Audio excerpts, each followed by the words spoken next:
লিঙ্গ কাইটা দিছি যদি আমি সুখ পেছে না পাই জুনিয়র সাকিব আমি বাইরে লাগাবো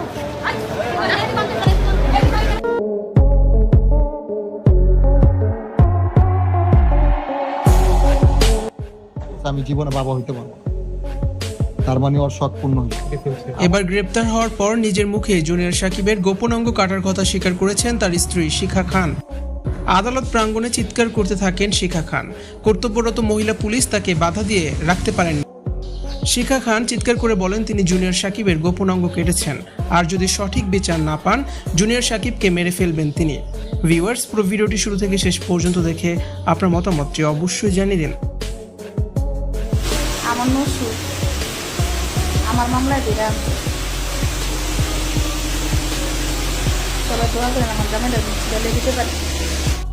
আটক হওয়ার পর শিখা খানের ভিডিও সামাজিক যোগাযোগ মাধ্যমে ব্যাপক ভাইরাল হয়েছে। সম্প্রতি স্বামী টিকটকার জুনিয়র সাকিব ওরফে শাকিলের গোপন অঙ্গ কাটেন স্ত্রী শিখা খান, যে খবরে উত্তাল বাংলাদেশের মিডিয়া অঙ্গন। এমন নেক্কারজনক ঘটনা ঘটিয়ে শিখা খান এখনও ভীত নন, উল্টো জুনিয়র সাকিবকে মেরে ফেলার হুমকি দিয়েছেন তিনি। কতটা উশৃঙ্খল, মানসিক ভারসাম্যহীন এই মহিলা, এমন প্রশ্ন তুলেছেন সকলেই। জুনিয়র সাকিবের জীবন ধ্বংস করে দিয়ে আবার চিৎকার করে কথা বলছে কোন সাহসে, এমন প্রশ্ন তুলছেন নেটিজেনরা। অসুস্থ মানসিকতার পরিচয় দানকারী শিখা খান ঘুমন্ত স্বামীর গোপন অঙ্গ কেটে হাতে নিয়ে ভিডিও ধারণ করেছেন। তার কাছ থেকে কাটা অংশ উদ্ধার করেছেন পুলিশ। তবে স্বাভাবিক জীবনে আর কখনোই ফিরতে পারবে না জুনিয়র সাকিব ওরফে শাকিল। সাথে সাথেই শিখা খানকে গ্রেপ্তার করেছে পুলিশ। সম্প্রতি আদালতে নেওয়ার সময় শিখা খান চিৎকার করে বলে ওঠেন তিনি জুনিয়র সাকিবের গোপন অঙ্গ কেটেছেন, যদি বিচার না পান সাকিবকেই তিনি মেরে ফেলবেন।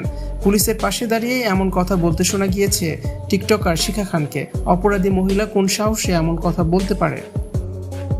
জুনিয়র সাকিবের গোপন অঙ্গ কেটে শিখা খান নিজেই যেখানে আসামি, তার সর্বোচ্চ 10 বছরের সাজা দাবি করেছেন জুনিয়র সাকিব ওরফে শাকিল। সাকিবের আইনজীবী বলেছেন শিখা খানের সর্বোচ্চ শাস্তি নিশ্চিত করতে লড়বেন তিনি। জানা গেছে বিয়ের পর থেকেই জুনিয়র সাকিবকে নিজের কাছে জিম্মি করে রেখেছেন নারায়ণগঞ্জের শিখা খান।